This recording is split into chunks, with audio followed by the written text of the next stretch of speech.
കർത്താവിൻ്റെ ഏറ്റവും പരിശുദ്ധമായ നാമം ഇന്ന് രാത്രി വാഴ്ത്തപ്പെടുമാറാകട്ടെ. നമ്മുടെ ഉപവാസ പ്രാർത്ഥനയുടെ രണ്ടാമത്തെ ദിവസം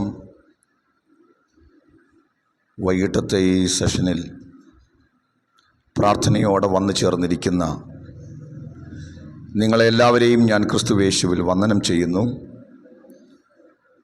കർത്താവ് ഇന്ന് നമ്മെ എല്ലാവരെയും അനുഗ്രഹിക്കട്ടെ. പ്രാർത്ഥനയോടെ നമുക്ക് ദൈവപാദപീഠത്തിലായിരിക്കാം. വിശുദ്ധ മത്തായി എഴുതിയ സുവിശേഷം 17-ാം അധ്യായം 21-ാമത്തെ വാക്യം ഇന്നത്തെ ധ്യാനത്തിനായി നമുക്ക് വായിക്കാം. മത്തായി സുവിശേഷം 17-ാം അധ്യായം 21-ാം വാക്യം.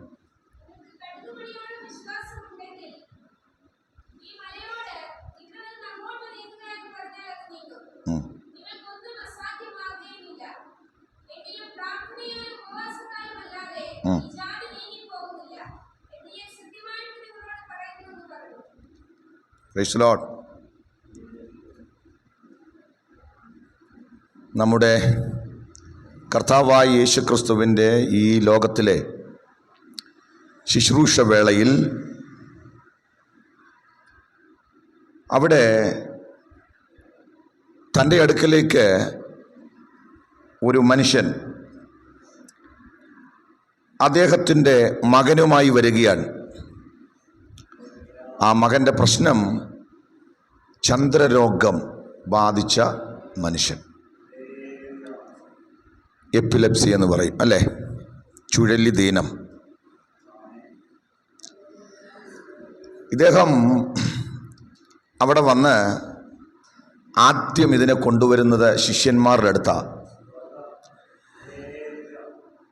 അവിടെ വിശദമായിട്ട് വായിക്കുന്നുണ്ട്. 14-ാം വാക്യം തുടങ്ങുന്നത് വായിക്കാം.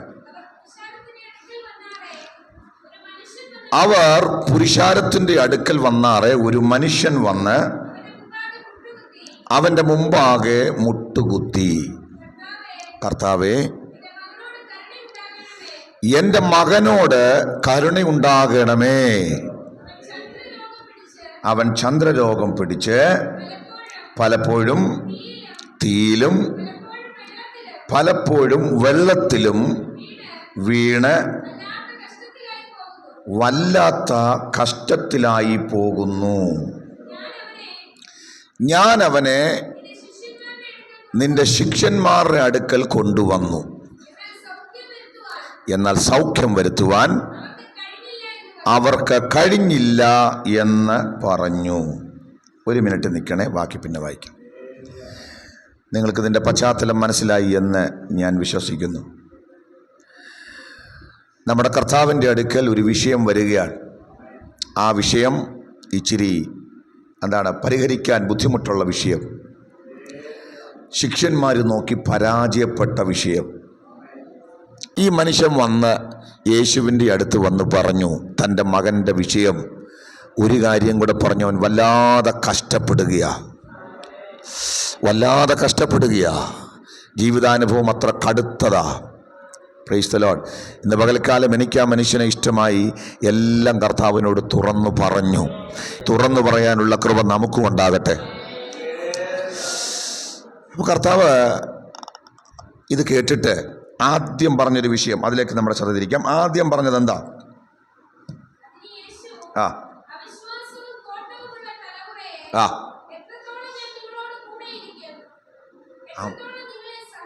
രണ്ട് പദം, അവിശ്വാസവും കോട്ടവും ഉള്ള തലമുറയെ എത്രത്തോളം ഞാൻ നിങ്ങളോടുകൂടെ ഇരിക്കും, എത്രത്തോളം ഞാൻ നിങ്ങളെ സഹിക്കും. എന്താ പറഞ്ഞതിൻ്റെ അർത്ഥം? യേശുവിനെ സംബന്ധിച്ചിടത്തോളം ഇവർ എൻ്റെ കൂടെ ഇറങ്ങി തിരിച്ചെങ്കിൽ, വിശ്വാസത്തോടെ അവർ നിന്നിരുന്നെങ്കിൽ ഇതെൻ്റെ അടുത്ത് വരണ്ടായിരുന്നു, അവർക്ക് പരിഹരിക്കാമായിരുന്നു എന്നാണ് യേശു പറഞ്ഞത്. ഇതൂത് കേൾക്കുമ്പോൾ നമ്മുടെ അകത്തുള്ള ഉത്തരവാദിത്വം, ഇനി നീ എല്ലാം നിനക്ക് കഴിവില്ല എന്ന് പറയുകയല്ല, അതിനുള്ള കഴിവ് ഈ ദിവസങ്ങളിൽ പ്രാപിക്കണമെന്ന്, പ്രാർത്ഥിക്കാനുള്ള ശക്തി പ്രാപിക്കണം. ചില കാര്യങ്ങളെ കൽപ്പിക്കാനുള്ള ശക്തി ഈ ദിവസങ്ങളിൽ പ്രാപിച്ചെടുക്കണമെന്നല്ലേ യേശു പറഞ്ഞത്? ഇന്ന് പകൽ ദൈവമക്കളെ നമുക്ക് വയ്യ എന്ന് പറഞ്ഞത് എന്തുകൊണ്ടാണ്? ശിഷ്യന്മാര് ഒന്ന്, ഇവർക്ക് വിശ്വാസം കുറവായിരുന്നു. രണ്ടാമത്തെ കാര്യം, ഇവർക്ക് പ്രാർത്ഥനയിൽ കുറവുണ്ടായിരുന്നു. മൂന്നാമത്തെ കാര്യം, ഇവർക്ക് ഉപവാസത്തിൽ കുറവുണ്ടായിരുന്നു. ഇന്ന് രാത്രി വചനം കേൾക്കുന്നവര് എല്ലാം അങ്ങ് കർത്താവേ എന്നെ കൊണ്ട് കഴിവില്ല എന്ന് പറഞ്ഞ് തെള്ളിവിടുമ്പോ എന്തിൻ്റെ പേരിലാ നീ തെള്ളിവിടുന്നതെന്ന് കൂടെ ഒന്ന് ഓർക്കണം. സ്തോത്രം. വിഷയത്തിന് വേണ്ടി ഒന്ന് പ്രാർത്ഥിക്കാനുള്ള മനസ്സില്ലാതെ വരുമ്പോ, ആ വിഷയത്തിന് വേണ്ടി ഒന്ന് ജാഗരിക്കാനുള്ള താല്പര്യമില്ലാത്തതും നമ്മൾ അങ്ങോട്ടങ്ങ് വിടും. അല്ലെ, പ്രാർത്ഥനയിൽ ചിലതിന് വേണ്ടി യുദ്ധം ചെയ്യണം, പക്ഷേ നമുക്ക് സമയമില്ല, നമുക്കതിന് കഴിവില്ല, അതിന് നമുക്ക് സഹനശക്തി ഇല്ലാത്തത് കൊണ്ട് നമ്മൾ പറയാ, കർത്താവേ ഇത് ഞങ്ങളെ കൊണ്ട്. സ്തോത്രം. ആശയം പിടികിട്ടിയോ? നല്ലൊരു ശതമാനം കാര്യവും നീ പ്രാർത്ഥിക്കാൻ ശരിയായി മുഴങ്കാലും അടക്കിയാൽ മാറുമെന്നാണ് പറഞ്ഞതിൻ്റെ അർത്ഥം. ഇന്നലെ പറഞ്ഞില്ലേ തീക്ഷ്ണമായ പ്രാർത്ഥനയെക്കുറിച്ച്? അപ്പോ ഉപവാസത്താലും ഇന്ന് പകൽ ദൈവമക്കളുടെ ജീവിതത്തിലെ പ്രശ്നങ്ങൾക്ക് പരിഹാരം അവർ ദൈവസന്നിധിയിൽ ഉപവസിച്ചു പ്രാർത്ഥിക്കുന്നതാ. ആമേൻ. അല്ലേ, ഇവർക്ക് വിശ്വാസമില്ല, ഉപവാസത്തിൽ കുറവ്, പ്രാർത്ഥനയിൽ കുറവ്, അതുകൊണ്ട് ഇവർക്ക് ഇത് പറ്റിയില്ല. അതല്ലേ എൻ്റെ അർത്ഥം? സ്തോത്രം. മനസ്സിലാവുന്നുണ്ടോ? ഉപവാസവും ഇല്ല, പ്രാർത്ഥനയുമില്ല, വിശ്വാസവും ഇല്ല. ഇനി എന്നെ ശ്രദ്ധിക്കണം, 3 കാര്യങ്ങളും ഇല്ല. അതുകൊണ്ട് അവർ പറയാ ഇത് ഞങ്ങളെ കൊണ്ട്, ഈ കേസ് ഞങ്ങൾ എന്ത് ചെയ്യില്ല, ഇത് ഇവിടെ എടുക്കുകയല്ല, ഇത് 3 ഉള്ള ഒരുവനുണ്ട്, അങ്ങോട്ട് പോയാട്ടെ. കർത്താവ് പറയാ, നിന്നെയൊക്കെ ഞാൻ എങ്ങനെ സഹിക്കും? ഇത് പിടി കിട്ടിയോ? അതല്ലേ കർത്താവ് പറഞ്ഞേ, ഉപവസിക്കാൻ മടിയുള്ള, പ്രാർത്ഥിക്കാൻ മടിയുള്ള, അല്ലേ, പിന്നെ വിശ്വാസത്തിൽ കുറവുള്ള നിങ്ങളുടെ കൂടെ ഞാൻ എങ്ങനെ ഇരിക്കും? അതാണ് ശിഷ്യന്മാരോട് പറഞ്ഞത്. ഇന്ന് രാത്രി ആത്മാവ് നിങ്ങളോടും പറയുക, ആമേ, നിങ്ങളുടെ പ്രാർത്ഥനാ ജീവിതം ഈ ദിവസങ്ങളിലൊന്ന് പണിയപ്പെടണം. സ്തോത്രം. വിഷയങ്ങൾ ഇനി തള്ളി മുന്നോട്ട് വിടാനുള്ളതല്ല, ഇതെന്നെ കൊണ്ട് പരിഹരിക്കാൻ പറ്റുന്നതല്ല, ആരെങ്കിലുമൊക്കെ സഹായിക്കണമെന്ന് പറഞ്ഞ് മാറി നിൽക്കാനുള്ളതല്ല. ആത്മാവ് പറയുക, നീ ഈ ദിവസങ്ങളിൽ നിന്റെ പ്രാർത്ഥനാ ജീവിതത്തിൻ്റെ ആഴത്തിലേക്കൊന്ന് ഇറങ്ങാമെങ്കിൽ ആ പ്രാർത്ഥന വലിയൊരു അനുഗ്രഹമായി മാറും. സ്തോത്രം. തീർന്നില്ല, നിന്റെ ഉപവാസം ഒന്ന് വർദ്ധിക്കണം. സ്തോത്രം. വിഷയങ്ങൾക്ക് ഉപവസിച്ചു പ്രാർത്ഥിക്കുന്ന ഒരു ശീലമുണ്ടായിരുന്നു. അന്ന് നീ വിടുതൽ കണ്ടതാ, അനുഗ്രഹം കണ്ടതാ. കർത്താവ് പറയുക, എന്തേ ഇപ്പോൾ നിനക്ക് ഉപവസിക്കാൻ കഴിയുന്നില്ല? എന്തേ ദൈവസന്നിധിയിൽ വേറിട്ടിരിക്കാൻ കഴിയുന്നില്ല? അവൻ അങ്ങനെ ഉപവസിക്കാനും വേറിട്ടിരിക്കാനും എനിക്കും നിങ്ങൾക്കും കഴിയാത്തത് കൊണ്ട് വിഷയങ്ങൾ വരുമ്പോൾ നമ്മൾ പറയുക, ഇത് ഞങ്ങളെ കൊണ്ട് പറ്റില്ല, കർത്താവേ നീ ഒന്ന് ഏറ്റെടുക്കണമേ. അപ്പൊ ഇന്ന് രാത്രി നമ്മൾ ഇനി ചിന്തിക്കാൻ പോകുന്നത്, ചില വിഷയങ്ങൾക്ക് അസാധാരണ പ്രാർത്ഥന വേണം. ഇന്ന് നമ്മളെല്ലാം നേരിട്ടുകൊണ്ടിരിക്കുന്ന പ്രശ്നങ്ങളിൽ ചിലത് നാളുകളായി പ്രാർത്ഥിച്ചിട്ട് മാറിയിട്ടില്ല, അല്ലേ? നാളുകളായി നമ്മൾ ദൈവസന്നിധിയിലെ നോർമലായിട്ടുള്ള പ്രാർത്ഥനയും ഞങ്ങൾക്ക് വേണ്ടി പ്രാർത്ഥിക്കണമേ, ആ വിഷയത്തിന് വേണ്ടി പ്രാർത്ഥിക്കണമേ എന്നൊക്കെ പറഞ്ഞ് നമ്മൾ ചെയ്യുന്ന ആ പ്രക്രിയ കൊണ്ട് അത് നീങ്ങിയിട്ടില്ല.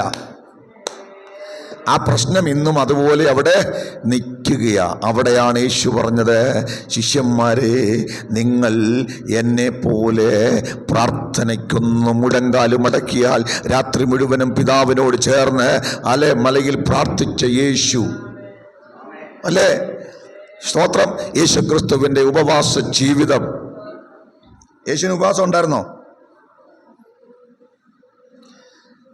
ശമരിയാക്കാരി സ്ത്രീയുമായിട്ട് സംസാരിച്ചുകൊണ്ടിരുന്നു. ഭക്ഷണം കഴിക്കണം. അപ്പോൾ പറഞ്ഞു, നിങ്ങൾ പോയിട്ട് എന്ത് ചെയ്യുക? ഭക്ഷണം. ഇന്ന് ഒത്തിരി സൗണ്ട് എടുക്കുന്നില്ല. ഇന്നത്തെ 2 പ്രസംഗം ഇന്നലത്തെ മൊത്തത്തിൽ പ്രശ്നം. അതുകൊണ്ട് ഞാൻ പതുക്കെയാണ് പറയുന്നത്. അതുകൊണ്ട് ദൂതുണ്ട്, നിങ്ങൾ സ്വതന്ത്രം പറഞ്ഞുകൊണ്ട് ഇരുന്നോണം.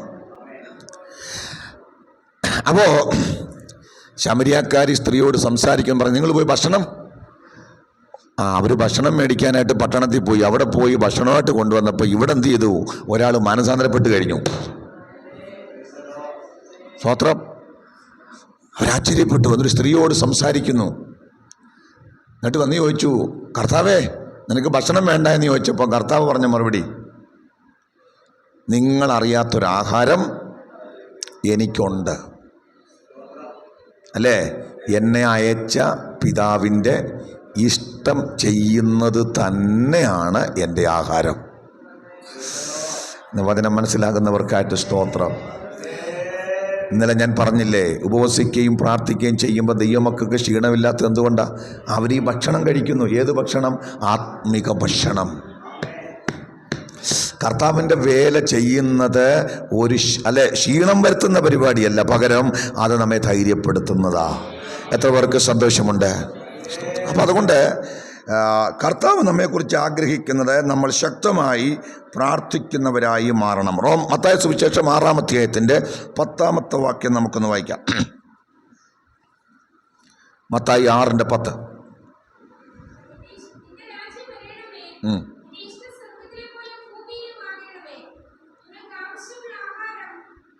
പ്രാർത്ഥിക്കാൻ പഠിപ്പിച്ചോ പറഞ്ഞു. കർത്താവ് പറയാ, ഒറ്റ ആഗ്രഹമുള്ളൂ, എൻ്റെ രാജ്യം സ്ഥാപിക്കണമെന്നല്ല, എൻ്റെ ഇഷ്ടം നടക്കണമെന്നല്ല, നിന്റെ രാജ്യം വരണമേ. അടുത്തത്, ദൈവത്തിൻ്റെ ഇഷ്ടം സ്വർഗത്തിലെ പോലെ ഭൂമിയിലുമാകണമേ. നിർത്തും, മതി മോളെ. ഇതാ പ്രാർത്ഥന. കർത്താവെ, ദൈവ ഇഷ്ടം നടക്കണം. ദൈവ ഇഷ്ടമാണ് ആളുകൾ വിടുവിക്കപ്പെടണം.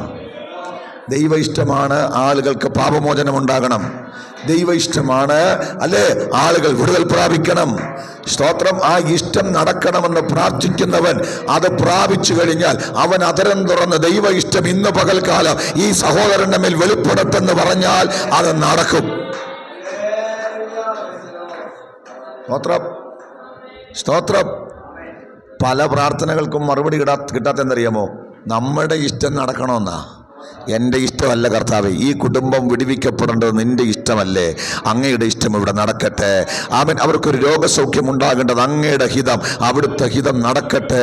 ദൈവഹിതത്തിന് വേണ്ടി സമർപ്പിച്ച് പ്രാർത്ഥിക്കുക. ദൈവമക്കൾ ആത്മാവിൽ പോരാടി ജാഗരിക്കുമ്പോൾ ദൈവഹിതം നിറവേറും. സ്തോത്രം.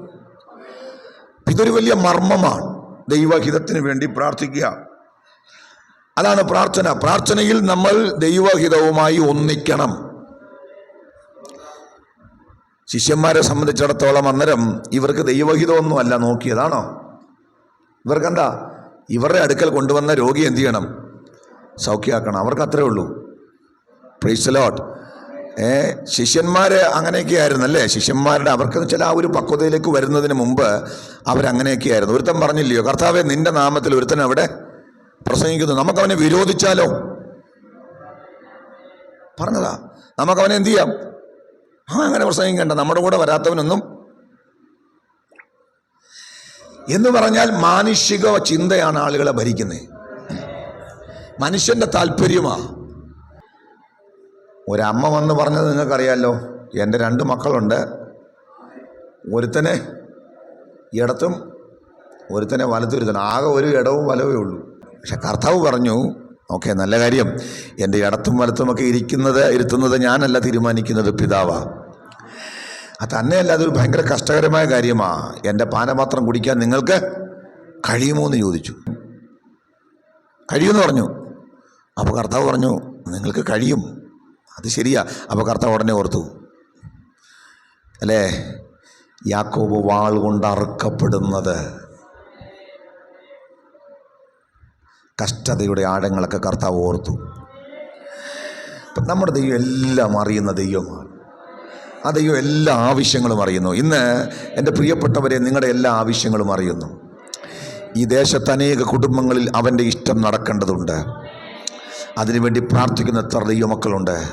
അടുത്ത സഹോദരൻ്റെ വീട്ടിൽ, ഈ ദേശത്ത് ഇന്ന സഹോദരൻ്റെ വീട്ടിൽ അങ്ങയുടെ ഇഷ്ടം നടക്കണം കർത്താവേ. അവിടെ ഇപ്പോൾ നടന്നുകൊണ്ടിരിക്കുന്നത് ദുഷ്ടൻ്റെ പദ്ധതികളാ, പിശാചിൻ്റെ പ്ലാനാ, അത് മാറിയിട്ട് അങ്ങയുടെ ഇഷ്ടം നടക്കാൻ ഞാൻ പ്രാർത്ഥിക്കുന്നു എന്ന് പറഞ്ഞേച്ച് നീ അങ്ങോട്ട് ചെന്നേ. നിന്റെ വാക്ക്, നിന്റെ പ്രവൃത്തി, അതിലൂടെ ദൈവം നിനക്ക് വേണ്ടി അവിടെ പ്രവർത്തിക്കും. ദൂതത്തവർക്ക് മനസ്സിലായി. സ്തോത്രം. അവിടുത്തെ ഹിതം നടത്താൻ വേണ്ടിയാണ് നമ്മൾ പോകേണ്ടത്. അപ്പോൾ ദൈവം നമ്മെ അനുഗ്രഹിക്കും. രണ്ടാമത്തത് ഉപവാസത്തെക്കുറിച്ചാണ്. ഉപവാസത്താലും പ്രാർത്ഥനയാലും അല്ലാതെ. ഉപവാസം എന്ന് പറയുന്നത് നമ്മുടെ എന്താണ്, നമുക്ക് ജഡമുണ്ട്. നമുക്കെല്ലാവർക്കും എന്താ ഉണ്ട്? ജഡം. ഈ ജഡത്തെ തകർക്കുന്നതാ, അല്ലെങ്കിൽ അതിനെ ഒതുക്കുന്നതാ. ശരിക്കും ഉപവാസത്തിലും പ്രാർത്ഥനയിലും നമ്മളായിരിക്കുമ്പോൾ ജഡത്തിൻ്റെ ഇച്ഛകൾ തകരുകയാണ്. ശരിക്കും ഒരു വിശ്വാസി ഉപവസിച്ച് പ്രാർത്ഥിക്കുന്ന എന്തിനു വേണ്ടിയാണെന്നറിയാമോ? തങ്ങളുടെ ജഡത്തെ മരിപ്പിക്കാൻ വേണ്ടിയാ. നമ്മുടെ എല്ലാ അനുഗ്രഹത്തിനും എല്ലാ നന്മയ്ക്കും വിരോധമായി നിൽക്കുന്നത് വേറെ ആരുമല്ല കേട്ടോ, നമ്മുടെ ഈ ജഡത്തിൻ്റെ സ്വഭാവമാണ്. ദൈവമക്കൾ എത്ര പേര് മനസ്സിലാക്കുന്ന എനിക്കറിയില്ല. നമ്മുടെ എല്ലാ അനുഗ്രഹത്തിനും തടസ്സം ഈ ജഡമാണ്. ഈ ജഡം ഉയർന്നുയർന്നു നിൽക്കും തോറും ആത്മികൻ്റെ ആത്മമണ്ഡലം താന്ന് പോകും. Price the Lord, hallelujah. ഈ ദിവസങ്ങളിൽ ഉപവസിച്ച് പ്രാർത്ഥിച്ച് ജഡത്തെ ഒതുക്കണം. അപ്പോഴാണ് ആത്മാവിൽ നമുക്ക് എന്താ ഉണ്ടാകുന്നത്? ഭയങ്കര വളർച്ചയുണ്ടാകുന്നത്. അപ്പൊ യഥാർത്ഥത്തിൽ ഉപവസിക്കുന്ന ദൈവമക്കൾ ശരിക്കും തങ്ങളുടെ ജഡത്തെ ദൈവം മുമ്പാകെ കീഴ്പ്പെടുത്തുകയാണ്. എല്ലാവർക്കും ഈ ജഡമുണ്ട്, ജഡത്തിൻ്റെ ഇഷ്ടമുണ്ട്. അത് തിരിച്ചറിഞ്ഞ് ജഡത്തെ കീഴ്പ്പെടുത്തി. ജഡത്തിൻ്റെ ഇഷ്ടം നേരത്തെ പറഞ്ഞത്, അവനെ വിരോധിക്കാം, ഞങ്ങൾക്ക് രണ്ട് സൈഡിലും ഇരിക്കണം, അല്ലേ? ഇവരിതെല്ലാം എന്നിട്ട് 4 ഭൂതത്തെ പുറത്താക്കിയിട്ട് വന്ന് തുള്ളിച്ചാടി വന്ന് പറഞ്ഞു, എന്ത് ചെയ്യും ഞങ്ങൾ ഭൂതങ്ങളെ പറഞ്ഞില്ലേ? ചാടി വന്നിട്ട് പറഞ്ഞു, ഞങ്ങൾ കൈവച്ചപ്പോൾ എന്ത് ചെയ്തു? സ്തോത്രം. അത് ഒരു ജഡീകതയാ. നമുക്കെല്ലാം ഉണ്ട്, നമുക്കൊക്കെ അതുണ്ടാവും. ഇതിനെ ജയിക്കാനാണ് ഉപവാസം. അത് ജയിച്ചെങ്കിലേ എന്ത് ചെയ്യും? ആത്മ ഉയരുകയുള്ളൂ. അവിടെ നമ്മിലൂടെ ചില വൻ കാര്യങ്ങൾ ദൈവം ചെയ്യുകയുള്ളൂ. പിടികിട്ടുന്നുണ്ടോ?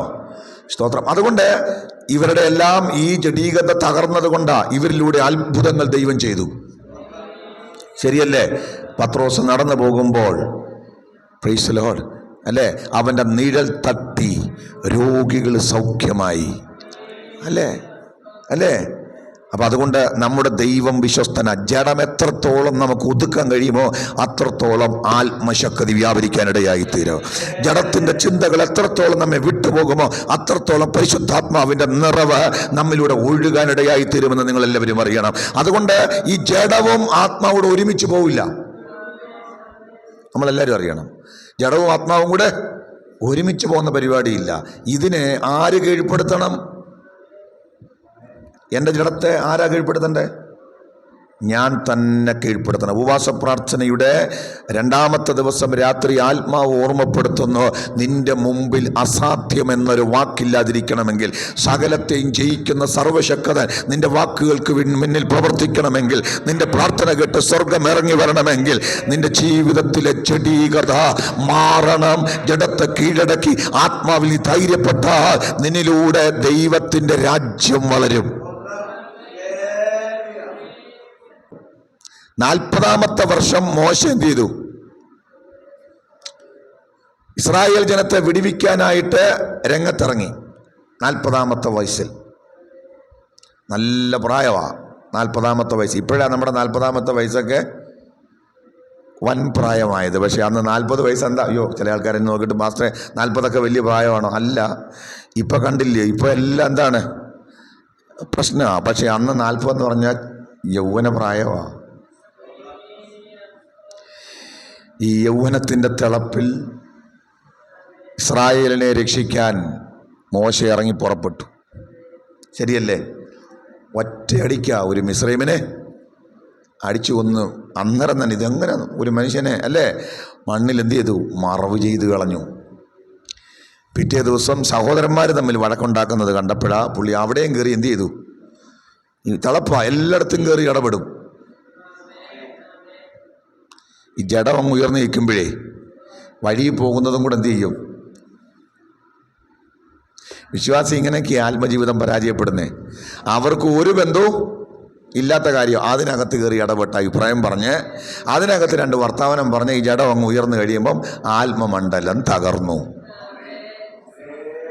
ശ്രദ്ധിക്കണേ, ഭയങ്കരമായിട്ട് ശ്രദ്ധിക്കേണ്ട വിഷയമാണ് അല്ലേ. പിറ്റേ ദിവസം അറിഞ്ഞു, പാളയത്തിൽ മുഴുവൻ വാർത്തയായി. എന്താണ്?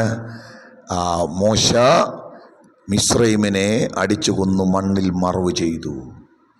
വാർത്ത ഫറവോൻ്റെ ചെവിയിലെത്തി. ഇനി ഒരു നിമിഷം നിൽക്കാൻ പറ്റത്തില്ല. മിസ്രൈമിൽ നിന്ന് മോശ ഓടാൻ തുടങ്ങി. പിന്നെ ഒരു 40 വർഷം കൂടെ മരുഭൂമിയിൽ ഇത്രോവിൻ്റെ ആടുകളെ മേയിച്ച്, അല്ലേ? എത്ര വലിയ കഴിവുള്ള മനുഷ്യനാ. വചനം പറയുന്നത് മിസ്രൈമിലെ സകല വിദ്യയും അഭ്യസിച്ച ആളാ. പക്ഷേ ഇപ്പോൾ ആ വിദ്യയൊക്കെ മാറ്റി വെച്ചേച്ച്, അല്ലേ, ആടിനെ മേയ്ക്കുന്ന പണിയാ. Price the Lord. ഒരു ചെറിയ വടിയും കയ്യിലുണ്ട്, ആടിനെ മേയ്ക്കുകയാ. നിങ്ങൾക്ക് മനസ്സിലായോ? അങ്ങനെ ഇരിക്കുമ്പോൾ 80-ാമത്തെ വയസ്സിൽ സ്വർഗത്തിലെ ദൈവം ഹോരേബിൽ വെച്ച് മോശയ്ക്ക് വീണ്ടും പ്രത്യക്ഷനാകുന്നു. സ്തോത്രം. മുൾപ്പടർപ്പിൻ്റെ ദർശനം, അല്ലേ? മുൾപ്പടർപ്പ് കത്തുന്നു, പക്ഷേ വെന്തുപോകുന്നില്ല. ജീസസ്. സ്തോത്രം. ആ ദൈവദർശനം കണ്ടു അടുത്ത് എന്ന് നോക്കാൻ നേരം അവിടുന്ന് ഒരു ശബ്ദം, മോശേ നീ ഇങ്ങോട്ട് അടുത്ത് വരരുത്, നീ നിൽക്കുന്ന സ്ഥലം വിശുദ്ധ ഭൂമിയാകയാൽ നിന്റെ കാലിൽ നിന്ന് ചെരിപ്പഴിച്ച് കളമോനെ. Praise the lord, praise the lord, praise the lord. ഇത് സ്ഥലം വേറെയാ. നീ ഉദ്ദേശിക്കുന്ന സ്ഥലമല്ല, നീ പ്രതീക്ഷിക്കുന്ന സ്ഥലമല്ല, അല്ലേ? ഇത് വളരെ പ്രത്യേകതയുള്ള സ്ഥലം. മോശ അനുസരിച്ചു. എന്തോ അന്ന് കാണാൻ അടുത്ത് ചെന്നപ്പോഴേ ഇത് കേട്ടത് കേട്ടോ. അപ്പോൾ ദൈവം പറഞ്ഞു, മോശേ ഞാൻ നിന്നെ മിസ്രൈമിലേക്ക് അയക്കാൻ പോവുക. മറുപടി, കർത്താവേ ഞാൻ വിക്കനും തടിച്ച നാവുള്ളവനുമാ. ഇങ്ങോട്ട് നോക്കിയേ, മിസ്രൈമിനെ അടിച്ചു കൊന്ന സമയത്ത് ഇവന് വിക്കുമില്ല, തടിച്ച നാവുമില്ല, ഒരു ബന്ധനവുമില്ല. ഇപ്പം പറയാണ് ഞാൻ വിക്കനും തടിച്ച നാവുള്ളവനുമാണ്. ദൈവം പറഞ്ഞു, എടാ വിക്കനെയും തടിച്ച നാവുള്ളവനെയും ഓമനെയും ഒക്കെ സൃഷ്ടിച്ചതാരാ? ഞാൻ തന്നെ അല്ലേ? ദൂതുണ്ട് കേട്ടോ, എല്ലാം ദൈവമാ. ദൈവം അറിയാതല്ല, ദൈവത്തിൻ്റെ പദ്ധതിയാ. ഓരോന്നിനും ദൈവത്തിന് ഉദ്ദേശമുണ്ട്, അല്ലേ? അങ്ങനെയൊക്കെ സൃഷ്ടിച്ച ചിലതിനെ കണ്ടിട്ട് ആളുകൾ പറയും, അതെന്താ എന്തോ കുഴപ്പമാ, അല്ലേ? ഒരാളെ സൗഖ്യമാക്കിയപ്പോൾ അങ്ങനെ പറഞ്ഞില്ലേ? ശിഷ്യന്മാരെല്ലാം കൂടെ, ആൾക്കാരെല്ലാം അവിടെ പറഞ്ഞില്ലേ, ശാപഗ്രസ്തന ഇവൻ്റെ അമ്മയോ അപ്പനോ പിറവിയിലെ കുരുടനായ മനുഷ്യൻ, അല്ലേ? ആൾക്കാർ പറഞ്ഞു ഇവൻ്റെ അമ്മയപ്പന്മാർ വല്ലോ എന്തോ പാപം ചെയ്തത് കൊണ്ടായി കൊച്ചിനിങ്ങനെ പറ്റിയത്. യേശു എന്താ പറഞ്ഞേ? ഇവനോ ഇവൻ്റെ അമ്മയപ്പന്മാരോ പാപം ചെയ്തത് കൊണ്ടല്ല, ദൈവപ്രവൃത്തി ഇവനിൽ വെളിപ്പെടേണ്ടതിനാണ് ഇവനിങ്ങനെ വന്നത്. ചിലതങ്ങനെ കേട്ടോ, ചിലത് അതിൻ്റെ പിന്നിൽ ദൈവത്തിന് ഒരു ഉദ്ദേശമുണ്ട്. ചില സാഹചര്യങ്ങളിലൂടെ ഒരു ദൂത് പറയാം. ചില സാഹചര്യങ്ങളിലൂടെ കടന്നു പോകുന്നവരെ ഞാൻ നിങ്ങളോട് വിളിച്ചു പറയട്ടെ, അതിന് പിന്നിൽ ദൈവത്തിന് ചില പ്രവൃത്തികളുണ്ട്, ദൈവത്തിൻ്റെ കാര്യപരിപാടിയുണ്ട്. അതിൻ്റെ സമയത്തത് വെളിപ്പെടും. അതുവരെ ഇങ്ങനെ പോകും. അതുവരെ ആളുകൾ പലതും പറഞ്ഞെന്ന് വരും, പലതും നിന്നോട് പറഞ്ഞെന്ന് വരും. പക്ഷെ അതൊന്നും നീ പരിഗണിക്കണ്ട. നിന്റെ ഹൃദയത്തിൻ്റെ ആഴത്തിൽ ഒന്ന് വെച്ചാൽ മതി, ആമേൻ, കർത്താവ് അറിയാതെ അല്ല ഞാൻ ഇത് ചുമക്കുന്നത്. ചന്ദ്രരോഗം പിടിച്ച പയ്യനെ കുറിച്ചും ആൾക്കാർ അങ്ങനെ പറഞ്ഞു കാണും, അല്ലേ? കഷ്ടം, ഇയാളെന്തോ കുഴപ്പമുള്ള ആളാണെന്ന് അവൻ എഴുതിയിട്ടില്ല കേട്ടോ. എന്നാലും നമ്മുടെ ഒരു രീതിക്ക് പറയുക, എന്തെങ്കിലും കുഴപ്പമുണ്ടെങ്കിൽ ആൾക്കാർ അതേ പറയൂ. പക്ഷേ കർത്താവിൻ്റെ പദ്ധതി അവനെ വിടിവിക്കുവാൻ, പുറത്താക്കുവാൻ, അവനിലുള്ള ഭൂതത്തെ പുറത്താക്കി സ്വാതന്ത്ര്യം കൊടുക്കുവാൻ ദൈവപുത്രൻ ഇറങ്ങി വരുമെന്നും അവിടത്തേക്കൊരു പദ്ധതിയുണ്ടെന്നും ദൈവം എഴുതി വച്ചിരുന്നു. സ്തോത്രം. ഇപ്പോൾ മോശ ഒഴിവ് കഴിവ് പറഞ്ഞു, അങ്ങനല്ലേ? വിക്കനും തടിച്ച ദൈവനും മറുപടി പറഞ്ഞു. പിന്നെ എന്നാ മോശ പറഞ്ഞേ? മോശ ദൈവത്തോട് പറഞ്ഞൊരു കാര്യമുണ്ട്, ദൈവമേ ഞാൻ പോയി അവിടെ പോയി പറഞ്ഞാൽ അവർ വിശ്വസിക്കത്തില്ല. അതുകൊണ്ട് വിശ്വാസയോഗ്യനായ ഒരാളെ, അല്ലേ അതിൻ്റെ അർത്ഥം? ഞാൻ പോയി പറഞ്ഞാൽ എന്ത് ചെയ്യില്ല, എന്നെക്കാൾ യോഗ്യനായ ആളുകൾ കണ്ടാൽ വിശ്വസിക്കുന്ന തരത്തിലുള്ള ഒരാളെ അയക്കാം. അപ്പം മോശം പറയുന്നതിനകത്ത് കാര്യമുണ്ട്. 40 കൊല്ലം അവരുടെ എല്ലാം തിന്ന് അനുഭവിച്ച് കുടിച്ചവനാ. അവസാനം അവരിൽ ഒരുത്തനെ തല്ലിക്കൊന്നേച്ച് വന്നതാ. ഇനി അങ്ങോട്ട് തിരിച്ചു ചെന്നാൽ ഇവരെന്ത് ചെയ്യില്ല, ഒരു കൊലപാതകയായിട്ടാണ് കാണുന്നത്, അല്ലേ? വിശ്വസിക്കത്തില്ല. ന്യായമുണ്ട്. പക്ഷെ ദൈവം സമ്മതിച്ചോ? Price the Lord. നീ പോയി നിന്റെ അഭിപ്രായം പറയാനല്ല പറഞ്ഞത്, അല്ലേ? സ്തോത്രം. ഞാനാകുന്നവൻ ഞാനാകുന്നു എന്ന് അരുളി ചെയ്തവൻ പറയുന്നു, എൻ്റെ ജനത്തെ വിട്ടയക്കുക. ഇന്ന് ഞാൻ നിങ്ങളോട് ദൂത് പറയുന്നു. ദേശത്തോട് പറയേണ്ട ദൂത് നിന്റെ ദൂതല്ല, നിന്നെ അല്ല, നിന്റെ വാക്കിനെ അല്ല. പകരം നീ പറയുന്ന ദൂതാ വിഷയം. അതാളുകളെ വിടിവിക്കുന്നത്, അതാളുകളെ രക്ഷിക്കുന്നത്, അതാളുകളെ രൂപാന്തരപ്പെടും. അത് പറയാനുള്ള മനസ്സാണ് നിനക്ക് വേണ്ടത്. നിന്നെ വിശ്വസിച്ചില്ലെങ്കിൽ അവർ തള്ളിക്കളയുന്നത് ദൈവത്തെയാ, അല്ലേ? നമ്മൾ ഈ സുവിശേഷമൊക്കെ പറയുമ്പം ഇവിടെ നാട്ടുകാർ പറയും, നിന്നെയൊക്കെ ഞങ്ങൾക്ക് അങ്ങനെയല്ലേ പറയും, നിങ്ങളെയൊക്കെ ഞങ്ങൾക്ക് അറിയാമെന്ന് പറയും. നിങ്ങൾ ഓർക്കണം, അറിഞ്ഞോട്ടെ. പക്ഷെ പറഞ്ഞ ദൂത് നിങ്ങൾക്ക് അറിയില്ലെങ്കിൽ അറിഞ്ഞോണം. ദൂത് തള്ളിക്കളഞ്ഞാൽ ഇത് തള്ളിക്കളയുന്നത് പറയുന്ന ആളെ അല്ല, ദൂതിൻ്റെ ഉടമസ്ഥനെയാ. സ്തോത്രം. മോശ പിന്നെ പറയുക, കർത്താവേ എനിക്ക് സംസാരിക്കാൻ അറിയത്തില്ല, അതുകൊണ്ട് എൻ്റെ സഹോദരനെ ഒക്കെ ദൈവം സമ്മതിച്ചു. ഞാൻ ഈ പറഞ്ഞതിൻ്റെ അർത്ഥം എന്താ? മോശയുടെ ജഡം തകർന്നു, അതാ വിഷയം. 40 വർഷം എടുത്തു. പണ്ട് പറയാതെ തന്നെ പോയവൻ ഇപ്പോൾ പറയുക, അയ്യോ എന്നെ അയക്കരുതേ. ഒരുപാട് ഒഴിവൊഴിവ് പറഞ്ഞു കേട്ടോ. നീ ആരാണെന്ന് ചോദിച്ചാൽ നിൻ്റെ പേരെനിക്ക് അറിയത്തില്ല. അവന്മാർ പേരൊക്കെ ചോദിക്കും. പറഞ്ഞു പേരൊക്കെ പറയാം, ഞാനാകുന്നവൻ ഇത്രയും പറഞ്ഞാൽ മതി, അത്രയും പോയി പറഞ്ഞാൽ മതി, അല്ലേ? അമ്മ വിശ്വസിക്കത്തില്ലെന്ന് പറഞ്ഞു വിശ്വസിക്കാതിരിക്കാൻ എന്താ? നിന്റെ കയ്യിലുള്ള വടിയെടുത്ത് നിലത്തോട്ടൊന്നും ഇട്. നിലത്തോട്ട് ഇട്ടപ്പം അതെന്തായി? സർപ്പമായി മാറി. പേടിച്ചു. പറഞ്ഞു, നീ എന്തിനാ പേടിക്കുന്നേ? അതിൻ്റെ വാലയിലോട്ട് പിടിക്കേ, അല്ലേ? അതിൻ്റെ വാലിൽ പിടിച്ചപ്പോൾ അത് വീണ്ടും വടിയായി. കണ്ടല്ലോ? സ്തോത്രം. ഈ വടി മതി, ഇതും കൊണ്ട് പോ. ഈ വടി മതി. ചെങ്കടൽ വിഭജിക്കാൻ ഇതും മതി. അത്ഭുതങ്ങൾ ചെയ്യാൻ ഇതും മതി. നിന്നെ ഞാൻ വെറുതെ വിടുകയല്ല, എൻ്റെ അധികാരത്തിൻ്റെ വടി തന്നാ നിന്നെ വിടുന്നത്, അല്ലേ? Price the Lord. അതുകൊണ്ട് ജഡം തകർന്ന് എന്നെ കൊണ്ട് സ്വയം പറ്റത്തില്ലെന്ന് സമ്മതിച്ചപ്പോഴാണ് ദൈവം ഉപയോഗിച്ചത്. സ്തോത്രം. അതുകൊണ്ട് നമ്മുടെയൊക്കെ ജീവിതത്തിൽ നമ്മുടെ ജഡം എന്ത് ചെയ്യണം? തകരണം. അത് പൂർണ്ണമായി തകരണം. അത് തകരാൻ ഏറ്റവും നല്ല മാർഗമാണ് എന്ത്? ഉപവാസം. ഉപവസിച്ച് പ്രാർത്ഥിക്കുക. ഈ ഉപവാസം എന്ന് പറയുമ്പം പൂർണ്ണമായും ഭക്ഷണം കഴിക്കാതിരിക്കുക എന്നുള്ളത് മാത്രമല്ല, വസിക്കുക എന്നുള്ളതാണ്. ഉപവസിക്കുക, ചേർന്നിരിക്കുക എന്നുള്ളതാണ്, ചേർന്ന് വസിക്കുക. പ്രാർത്ഥനയ്ക്കായി ചില മണിക്കൂറുകൾ മാറ്റിവെക്കണം. പ്രായോഗികമായിട്ട് പറയുക, 1 മിനിറ്റോ 10 മിനിറ്റോ അല്ല, തിരുവെഴുത്തുമായി ദൈവസന്നിധി നിലവിളിച്ചുകൊണ്ട് ഒരു 2 മണിക്കൂറൊന്ന് ഒറ്റയ്ക്ക് ഇരുന്ന് പ്രാർത്ഥിച്ചേ. ഞാനിപ്പം നിങ്ങളോട് പറയാം, നിങ്ങൾ ഒരു 2 മണിക്കൂർ ചുമ്മാ കിടന്ന് ഏകാഗ്രതയില്ല, സ്തോത്രം ഹല്ലേലൂയ ഗ്ലോറി പറയുന്ന കാര്യമല്ല. ചില ആളുകൾ ഒരു ഏകാഗ്രതയില്ലാതെ ഏതാണ്ടൊക്കെ ഇരുന്ന് പറയാം. അതല്ല, ഏകാഗ്ര ഹൃദയത്തോടെ, അല്ലേ? ദൈവസന്നിധിയിൽ കരയണം. പാപം ഓർത്ത് ഈ പാപം പരിഹരിക്കണം, അല്ലെങ്കിൽ ദൈവം അടുത്ത് വരികയല്ല, അല്ലേ? ജഡത്തിൻ്റെ ബലഹീനതകളൊക്കെ എണ്ണി ഏറ്റുപറയണം. അറിഞ്ഞും അറിയാതെയുമുള്ള പാപങ്ങളെല്ലാം ഏറ്റുപറഞ്ഞ്, കർത്താവേ എന്നോട് ക്ഷമിക്കണം. ദാവീദ് പറഞ്ഞതുപോലെ എൻ്റെ ബാല്യത്തിലെ ലംഘനങ്ങൾ എന്നോട് ക്ഷമിക്കണമേ, അല്ലേ? മറഞ്ഞിരിക്കുന്ന പാപങ്ങൾ പോക്കി എന്നെ ശുദ്ധീകരിക്കണമേ.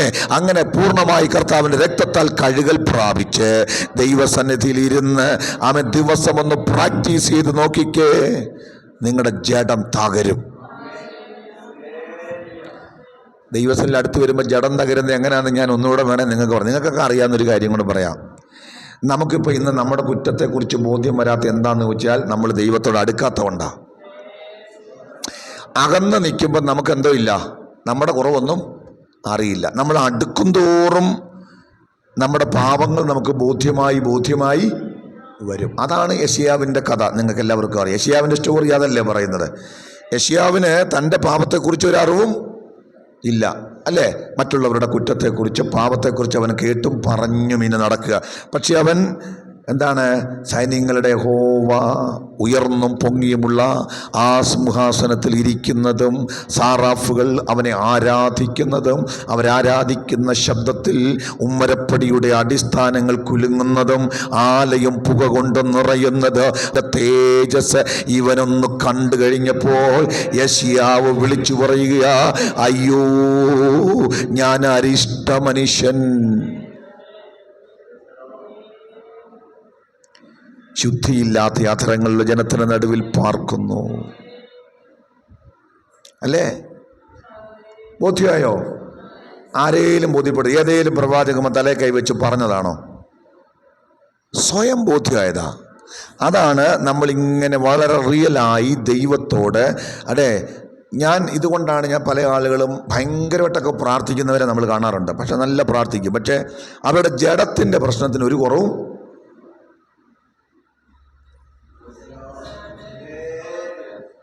നമുക്കാരെയും വിധിക്കാൻ പറ്റത്തില്ല. എന്നാലും പറയുക, ജഡ സ്വഭാവങ്ങൾ അവരിലൂടെ എന്ത് ചെയ്യും? ആളുകൾ കാണത്തക്കവണ്ണം പുറത്തു വരുന്നു. അപ്പം ഇവർ പ്രാർത്ഥിക്കുന്ന എന്തുവാ? ഇവരെ കാണാൻ ഇതുവരെ പറ്റിയില്ലേ? ഇവരുടെ കുറവിനെക്കുറിച്ച് ബോധ്യം വന്നില്ലേ? അപ്പോൾ പിന്നെ ഇവർ ആരോടാണ് അടുത്ത് നിൽക്കുന്നത്? അതിൻ്റെ അർത്ഥം ഇത്രയേ ഉള്ളൂ, ഈ ഓളപ്പരപ്പിൽ കിടന്ന് ചാഞ്ചാടുന്നത് പോലെ, അല്ലേ? ഇങ്ങനെ കിടക്കുക, ആഴത്തിലേക്ക് പോയിട്ടില്ല, അടുത്തിട്ടില്ല. ഇവരിങ്ങനെ മുകൾ പരപ്പിൽ നിൽക്കുക, അല്ലേ? പത്രോസിൻ്റെ പടക് കിടന്നതുപോലെ, അല്ലേ? ഏറ്റവും ആ ചാരത്ത് കിടക്കുക. യേശു പറഞ്ഞു, അല്ലേ? അത് മറ്റൊരു ഭാഗത്തിലും ആശയത്തിലുമാണ്. എന്നാലും പാസ്റ്റർമാരൊക്കെ സാധാരണ പറയുന്നതാ, നിന്റെ പടക് നീ എന്ത് ചെയ്യണം? ആഴത്തിലേക്ക് നീ ഇറക്കുക, ആഴത്തിലേക്ക് നിൽക്കുക. അത് എന്താ പറഞ്ഞതിൻ്റെ അർത്ഥം? നമ്മളൊന്ന് ആഴമായി ഇതുമായിട്ടൊന്ന് അടുത്ത് ബൈബിളാണ് പ്രധാനം കേട്ടോ. ഞാൻ ആ കാര്യം നിങ്ങളോട് പറയാം. തിരുവെഴുത്ത് വളരെ പ്രധാനമാണ്. അതുമായിട്ട് നിങ്ങൾ ആഴമായി സഞ്ചരിക്കാൻ തുടങ്ങുമ്പോൾ പറയണം, കർത്താവ് എൻ്റെ കുറവെന്നെ വെളിപ്പെടുത്തി തരണം, അതൊന്ന് പരിഹരിച്ച് എനിക്കൊന്ന് ശുദ്ധീകരണം പ്രാപിക്കണമെന്ന് പറഞ്ഞ് വചനത്തോട് അടുക്കുമ്പോൾ നിങ്ങൾ ശരിക്കും അടുക്കാൻ തുടങ്ങിയാൽ വചനം നിങ്ങളുടെ അകത്ത് കുത്താൻ തുടങ്ങും. നിങ്ങളുടെ പാപത്തെക്കുറിച്ച് നിങ്ങൾക്ക് ബോധ്യം വരും. അപ്പോഴാ അയ്യോ ഞാൻ എത്ര അരിഷ്ട മനുഷ്യൻ. അതുകൊണ്ടാണ് ഞാൻ പറഞ്ഞത്, അപ്പോസ്തലനായ പൗലോസൊക്കെ എത്ര വലിയ ചിന്തയുള്ള മനുഷ്യനാ, ആത്മീകമായി ആഴത്തിൽ അറിഞ്ഞതാ. അതുകൊണ്ടാണ് പൗലോസ് പറഞ്ഞത്, അയ്യോ ഞാൻ ആ പാപികളിൽ. അതൊരു ബോധ്യമാണ്. ഈ ദിവസങ്ങളിൽ അങ്ങനെ ജഡം ഒന്ന് തകരണം. അങ്ങനെ തകരുമ്പോൾ മാത്രമേ നമുക്ക് എന്ത് ചെയ്യൂ? ശരിക്കും ദൈവത്തിൽ നിന്ന് ആ കൃപ പ്രാപിച്ചെടുക്കാൻ നമുക്ക് കഴിയുകയുള്ളൂ. അപ്പം നമ്മുടെ പ്രാർത്ഥനാ ജീവിതം ദിവസങ്ങൾ വർദ്ധിച്ച്, ഉപവാസം വർദ്ധിച്ച്, ജഡം എന്ത് ചെയ്യണം? ഒന്ന് തകരണം. ഇനി ഇങ്ങനെ തകരുമ്പോൾ നമ്മൾ ആർജിക്കുന്നതാണ് ആത്മശക്തി. ഇങ്ങനെ നമ്മൾ തകർന്ന് ദൈവസന്നിധിയിൽ അടുക്കുമ്പോൾ നമുക്ക് കിട്ടുന്നതാ എന്ത്? ആത്മശക്തി. അങ്ങനെയുള്ളവരിൽ മേലാണ് ദൈവം വലിയ വിശ്വാസം പകരുന്നത്. അങ്ങനെയുള്ളവരിലാണ് ദൈവം, അല്ലേ, തൻ്റെ അത്യന്ത ശക്തി കൊടുക്കുന്നത്.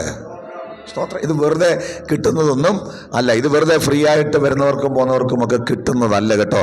ഇതിന് വില കൊടുക്കണം. ആ വിലയാണ് നിന്റെ ജഡം ക്രൂശിക്കപ്പെടണം. ഇനി ഇങ്ങനെ ജഡം ക്രൂശിക്കപ്പെട്ട് ദൈവസന്നിധിയിൽ തകർക്കപ്പെട്ട് ആത്മശക്തി പ്രാപിച്ചവൻ്റെ മുമ്പിൽ ഒരു വിഷയം വന്നാൽ അവൻ ഓടിപ്പോകത്തില്ല, അവനതിനു വേണ്ടി ഇരിക്കും. സ്വത്രം. അവനതിനു വേണ്ടി മുഴങ്കാലും അടക്കം. Praise the lord, praise the lord. Daniel മുഴങ്കാല് മടക്കിയതുപോലെ ഹല്ലേലൂയ, ഹല്ലേലൂയ. 21 ദിവസം ദൈവസന്നിധിയിൽ ഉപവസിച്ച് പ്രാർത്ഥിച്ച ദാനിയേല്, ആമേൻ. ഇന്ന് വചനം കേൾക്കുന്ന പ്രിയപ്പെട്ടവരെ, അല്ലേ, പാർസി രാജ്യത്തിൻ്റെ പ്രഭു വന്ന്, അല്ലേ, തൻ്റെ മറുപടിയെ തടയാനൊക്കെ ഒത്തിരി ശ്രമങ്ങളൊക്കെ അന്തരീക്ഷ മണ്ഡലത്തിൽ നടത്തിയെങ്കിലും ദാനിയേൽ ഉപവാസം നിർത്തിയില്ല എന്ന് തിരുവെഴുത്ത് പറയുന്നു. ദാനിയേലിൻ്റെ പ്രാർത്ഥനയ്ക്ക് സ്വർഗത്തിലെ ദൈവം മറുപടിയുമായി ഇറങ്ങി വന്നത് എന്തുകൊണ്ടാണെന്നറിയാമോ? കാരണം അവനൊരു വിശുദ്ധനായ ദൈവ മനുഷ്യനായതുകൊണ്ട്. ദാനിയേലിൻ്റെയും ശദ്രക്കിൻ്റെയും മേശക്കിൻ്റെയും അബേദ്നെഗോവിൻ്റെയും ഒക്കെ വിശുദ്ധ ജീവിതത്തെക്കുറിച്ച് ഞാൻ നിങ്ങളോട് പറയേണ്ട ആവശ്യമില്ല. കോംപ്രമൈസ് ചെയ്യാത്തവരായിരുന്നു അവർ, അല്ലേ? അങ്ങനല്ലേ? രാജാവ് അവർക്ക് നല്ല ഭക്ഷണമൊക്കെ കൊടുത്തു, രാജകീയ ഭോജനം. പക്ഷെ അവർ പറഞ്ഞു, ഞങ്ങൾക്കത് വേണ്ട. എന്താ അത് വേണ്ടെന്ന് പറയാൻ കാരണം? രാജകീയ ഭോജനത്തിനകത്ത് യഹൂദന് നിഷിദ്ധമായതെല്ലാം ഉണ്ട്. ന്യായപ്രമാണം വിലക്കുന്നതെല്ലാം അതിനകത്ത് ഉണ്ട്. മുന്നിൽ കൊണ്ടുവച്ചാൽ കഴിച്ചേ പറ്റൂ. അവർ പറഞ്ഞു, ഞങ്ങൾക്കിത് വേണ്ട, ഞങ്ങളിത് കഴിച്ച് തന്നെ അശുദ്ധമാക്കത്തില്ല എന്ന് അവർ ഹൃദയത്തിൽ തീരുമാനിച്ചപ്പോൾ സ്വർഗത്തിലെ ദൈവം പറഞ്ഞു, ഇവർക്ക് വേണ്ടിയാണ് ഞാൻ തീക്കകത്ത് ഇറങ്ങാൻ പോകുന്നത്. ആമേൻ, സ്തോത്രം. അങ്ങനെ വിശുദ്ധിയോടെ ജീവിച്ച ഇവർക്ക് വേണ്ടിയാണ് ഞാൻ പ്രവർത്തിക്കാൻ പോകുന്നത്. ഇന്ന് വചനം കേൾക്കുന്ന ദൈവ പൈതലേ, നീ നിന്നെ തന്നെ ദൈവം മുമ്പാകെ സമർപ്പിച്ച് ഒരു തീരുമാനത്തോടെയാ ഇരിക്കുന്നതെങ്കിൽ ദൈവം നിനക്ക് വേണ്ടി ഇറങ്ങി വരിക. ഈ ദൈവത്തിന് വിരുദ്ധമായിട്ടുള്ള, ദൈവത്തിന് ഇഷ്ടമില്ലാത്ത ഒരു പ്രവർത്തിക്കും ഞാൻ എന്നെ വിട്ടുകൊടുക്കില്ല എന്ന് തീരുമാനിക്കുന്ന ദൈവമക്കൾ ഈ ഉപവാസ പ്രാർത്ഥനയിൽ അത് നിങ്ങളുടെ ജയമാ. ദൈവം നിങ്ങൾക്ക് വേണ്ടി വൻ കാര്യങ്ങൾ ചെയ്യാൻ തുടങ്ങും. അപ്പോ ശിഷ്യന്മാർക്ക് ഒത്തിരി കുറവുണ്ടായിരുന്നു. എന്തുവായിരുന്നു അവരുടെ കുറവ്? പുറത്താക്കാൻ പറ്റിയില്ല. കാര്യം അവിശ്വാസം. 2 പ്രാർത്ഥന കുറവ്. 3 ഉപവാസം കുറവ്. നമുക്കും അത് തന്നെ പ്രശ്നം. അവിശ്വാസം, പ്രാർത്ഥനയിലെ കുറവ്, ഉപവാസത്തിലെ കുറവ്. സ്തോത്രം. ഇത് 3 ഒന്ന് പരിഹരിക്കാമെങ്കിൽ, സ്തോത്രം, പരിഹരിക്കപ്പെടാത്ത ചിലത് പരിഹരിക്കും. സ്തോത്രം. ഇത് 3 ഒന്ന് ക്രമപ്പെടുത്താമെങ്കിൽ പരിഹരിക്കപ്പെടാത്തത് ചിലത് പരിഹരിക്കും, മാറാത്ത ചിലത് മാറും. സ്തോത്രം. എങ്ങനെ ഈ വിശ്വാസം നമുക്കുണ്ടാവുന്നത്? വിശ്വാസം നമുക്ക് വരണ്ടേ? റോമർ 10:17 വേഗം വായിക്കാം. കണ്ടോ മോനെ? വിശ്വാസം എവിടുന്നാ വരുന്നേ? കേൾവിയാലും. കേൾവി. അപ്പൊ ക്രിസ്തുവിൻ്റെ വചനത്തിൻ്റെ കേൾവിയാണ് നമ്മിൽ എന്തോ കൊണ്ടുവരുന്നത്. അപ്പൊ ഇത് കേൾക്കാതിരുന്നാൽ, ഇത് വായിക്കാതിരുന്നാൽ, ഇത് ധ്യാനിക്കാതിരുന്നാൽ നമ്മിൽ എന്തോ ഇല്ല? വിശ്വാസമില്ല. അപ്പം തിരുവെഴുത്ത് കേൾക്കുകയും, ഈ കേൾക്കുക എന്ന പദം ബൈബിളിൽ എവിടെ എഴുതിയിട്ടുണ്ടോ അവിടെയെല്ലാം നിങ്ങളൊന്ന് നിൽക്കണം. നിന്നേച്ച് നിങ്ങൾ അറിയേണ്ട ഒരു കാര്യമുണ്ട്. അത് കേൾക്കുക എന്ന് പറഞ്ഞാൽ അനുസരിക്കുക എന്നുകൂടെയാണ്. കേൾക്കുക എന്ന് പറഞ്ഞാൽ, ഞാൻ വീട്ടിൽ നിന്ന് രാവിലെ ഇറങ്ങിപ്പോകുമ്പോൾ റാഫേലിനോട് പറയാമെന്ന് വെച്ചോ, എടാ ഞാൻ പോകുമ്പോഴത്തേക്ക് ആ കടയിൽ പോയിട്ട് ഇന്ന സാധനം മേടിച്ചോണ്ട് വരണം പറഞ്ഞിട്ട് പോയി. ഞാൻ തിരിച്ചു വന്നപ്പോഴത്തേക്ക് എന്ത് ചെയ്തില്ല? വാങ്ങിച്ചിട്ടില്ല. അപ്പം ഞാൻ ചോദിക്കുക, എടാ നിന്നോട് ഞാൻ പറഞ്ഞല്ലേ, നീ എന്താ പറഞ്ഞിട്ട് കേൾക്കാഞ്ഞത്? അതല്ല ചോദിക്കുക. ഞാൻ കേട്ടില്ല, ഇതാ കേട്ടു. അതാണോ ഞാൻ അർത്ഥമാക്കിയേ? കേൾക്കുക എന്ന് പറഞ്ഞാൽ അനുസരിക്കുക. വിശ്വാസം എവിടുന്നാ വരുന്നേ? വചനമിരുന്ന് കേട്ടിട്ട് പോകുന്നവരല്ല, അനുസരിക്കാൻ തുടങ്ങുന്നവർക്കാണ് വിശ്വാസമുണ്ടാകുന്നത്. സ്തോത്രം, സ്തോത്രം. ഇപ്പം നിങ്ങൾക്ക് മനസ്സിലായോ പെന്തിക്കോസ്തുകാർക്ക് എന്തുകൊണ്ട് വിശ്വാസം കുറഞ്ഞു? അവർ ഈ പ്രസംഗം മൊത്തം എന്ത് ചെയ്യും? നോർമലായ രീതിയിൽ നമ്മൾ ആ കേൾക്കുമെന്നുള്ളതിൻ്റെ നമ്മൾ ചിന്തിക്കുന്ന ആ ഒരു സംഭവമേ ഉള്ളൂ. കേൾക്കും, അനുസരണം വളരെ കുറവാണ്. അനുസരിക്കുന്നവർക്കാ വിശ്വാസം വർദ്ധിക്കുന്നത്.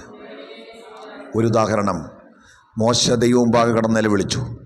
കർത്താവെ, ചെങ്കടല മുമ്പിൽ, പുറകിൽ ഫറവോനൊക്കെ വരിക, ഞങ്ങൾക്ക് മുമ്പോട്ട് പോകണം. എങ്ങനെ പോകും? ദൈവം മോശയോട് പറയുക, മോശെ, നീ എന്തിനാ എന്നോട് നിലവിളിക്കുന്നത്? നിന്റെ കയ്യിലല്ലേ ഞാൻ വടി തന്നത്? നിന്റെ വടിയെടുത്ത് മുമ്പോട്ട് നീട്ടുക, ചെങ്കടലിനെ വിഭജിക്കുക. ഞാൻ നേരത്തെ മോൻ്റെ ഉദാഹരണം പറഞ്ഞ പോലെ മോശ അത് കേട്ടതുകൊണ്ട് വിശ്വാസമായോ? മോശ വിശ്വാസത്തോടെ ചെന്നു. സംഭവിക്കുമോ ഇല്ലയോ എന്നൊന്നും ചിന്തിച്ചില്ല. ഇതൊക്കെ നടക്കുമോ ഇല്ലയോ എന്ന് ചിന്തിച്ചില്ല. അയ്യോ, എന്ത് മണ്ടത്തരമാ, ഇത്രയും വലിയ കടല്, ഇതൊന്നും ചിന്തിച്ചില്ല. പകരം അവിടെ നിന്നുകൊണ്ട് എന്നോട് പറഞ്ഞത് എൻ്റെ ദൈവമാണെങ്കിൽ അവൻ പറഞ്ഞാൽ അത് സംഭവിക്കുമെന്ന് വിശ്വസിച്ചുകൊണ്ട് ആ ചെങ്കടലിന് മുമ്പിൽ വടി നീട്ടിക്കൊണ്ട് മോശ ഇപ്രകാരം വിളിച്ചു പറഞ്ഞു, ചെങ്കടലേ, അവന് വഴി മാറുക. ജീസസ്. അപ്പോഴാ ഒരു അത്ഭുതം. ഒരു വല്ലാത്തൊരു സൗണ്ടൊക്കെ ആയിരിക്കും, ഇല്ലയോ? നിങ്ങളൊന്ന് ഇമാജിൻ ചെയ്ത് നോക്കിയേ, ആ കടലിങ്ങനെ പിരിയുന്ന സൗണ്ട്. മോശ അവിടെ നിന്ന് ഉള്ളുകാളി കാണും. ഉള്ളുകാളിയെങ്കിലും അവൻ ആത്മാവിൽ സ്തുതിച്ചു കാണും. അയ്യോ, എൻ്റെ വാക്കിനാണല്ലോ ഈ ചെങ്കടൽ മാറുന്നത്. എൻ്റെ ദൈവമേ, എൻ്റെ ദൈവം എൻ്റെ വാക്ക് കേട്ട് ഇത്ര വലിയ ചെങ്കടലിനെ എൻ്റെ മുമ്പിൽ നിന്ന് മാറ്റിയല്ലോ.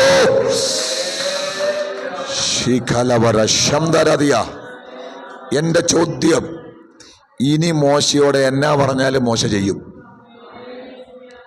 ചെയ്യത്തില്ലയോ?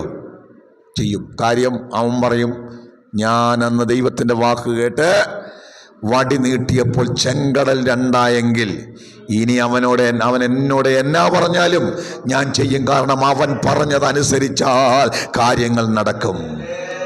ഇന്ന് രാത്രി ഈ ദൂത് വളരെ ശക്തമായി, വ്യക്തമായി, കൃത്യമായി ഞാൻ നിങ്ങളോട് പറയുന്നു. എത്ര പ്രസംഗം കേട്ടാൽ അതുകൊണ്ട് ഒരു പ്രയോജനവുമില്ല. എത്ര ദൂത് കേട്ടാൽ ഒരു പ്രയോജനമില്ല. പക്ഷെ കേട്ടതിൽ ഒരെണ്ണമെങ്കിലും അനുസരിച്ച് നിന്റെ ജീവിതം ഒന്ന് മുന്നോട്ട് പോകാൻ തീരുമാനിച്ചാൽ അപ്പോഴാ നീ ദൈവത്തിൻ്റെ അത്ഭുതകരമായ ചലനം, വിശ്വാസത്തിൻ്റെ പ്രവൃത്തി നീ കാണാൻ തുടങ്ങുന്നത്. സ്വത്രം ഇപ്പൊ പിടികിട്ടിയ ആശയം. വിശ്വാസം അങ്ങനെ വരുന്നേ? വിശ്വാസം കേൾവിയാലും, കേൾവി ക്രിസ്തുവിൻ്റെ വചനത്താലും വരുന്നു. അപ്പൊ കേൾവിക്കകത്ത് എന്തോ ഉണ്ട് മക്കളെ? അനുസരണമുണ്ട്. അപ്പൊ അനുസരിച്ച് തുടങ്ങുമ്പോഴാ എന്തോ വരുന്നത്? വിശ്വാസം വരുന്നത്, അല്ലേ?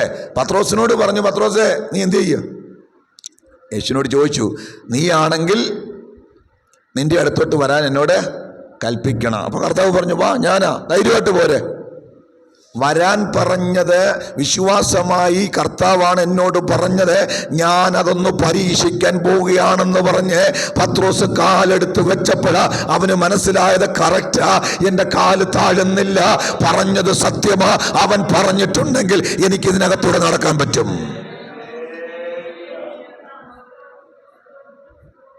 B practice. വിശ്വാസം പരിശീലിക്കണം. ഇതുപോലെ എനിക്ക് ദൈവാത്മാവ് പറഞ്ഞു തന്നപ്പോഴാണ് ഞാൻ എൻ്റെ അനുഭവത്തിൽ ബോധ്യമായ കാര്യം കൂടെ ഞാൻ പറയാം. പക്ഷേ ഇപ്പോൾ ഉണ്ടോയെന്ന് ചോദിച്ചാൽ ഇപ്പോൾ ഒക്കെ കുറഞ്ഞതൊക്കെ കേട്ടോ, ഉള്ള സത്യം പറയണമല്ലോ. കാരണം ഞാൻ ബഥേരി പഠിക്കുന്ന സമയത്ത് അടൂര്, ഞാൻ പറഞ്ഞിട്ടുണ്ടോയെന്നറിയില്ല, അടൂരിനടുത്ത് ഇതുപോലെ ഞങ്ങൾ HMCക്ക് വിടുമ്പോൾ, HMCക്ക് വർക്കിന് വിടുമ്പോൾ, അന്നിപ്പോൾ കല്യാണം കഴിച്ചിട്ടില്ല, ഭാര്യയില്ല, പിള്ളേരില്ല. അപ്പോൾ പിന്നെ നമുക്ക് വിശ്വാസം പറഞ്ഞാലും നമ്മൾ ഈ പല സ്ട്രഗിൾ വരുമല്ലോ. അന്നൊന്നുമില്ല. അപ്പോൾ നമ്മളെന്ത് ചെയ്യുക? പോവുക. അപ്പോൾ എൻ്റെ കയ്യിൽ പൈസയില്ല. വീട്ടിൽ ഞാൻ ദൈവത്തോട് പറഞ്ഞാൽ വീട്ടിൽ പൈസ ഒതുക്കത്തില്ല. എനിക്ക് അവിടെ പോകാനുള്ള പൈസ ഉണ്ട്, തിരിച്ചു വരാനുള്ള പൈസ ഇല്ല. ഞാൻ പറഞ്ഞു, ഈ പോകുന്ന വഴിയിൽ എന്ത് ചെയ്യണം? എനിക്കതിനുള്ള പരിഹാരം ഉണ്ടാകണം. ഉണ്ടായാൽ ഞാൻ എന്ത് ചെയ്യും? തിരിച്ചു വരും. പോയി. ഇന്നത്തെ പോലെ ഒന്നല്ല. അടൂർ അന്ന് നല്ല പൈസ, അടൂര് വരെ വണ്ടിക്കൂലി ഇന്ന് നിസ്സാര പൈസയാണല്ലോ, അന്ന് നമ്മുടെ ഇല്ല.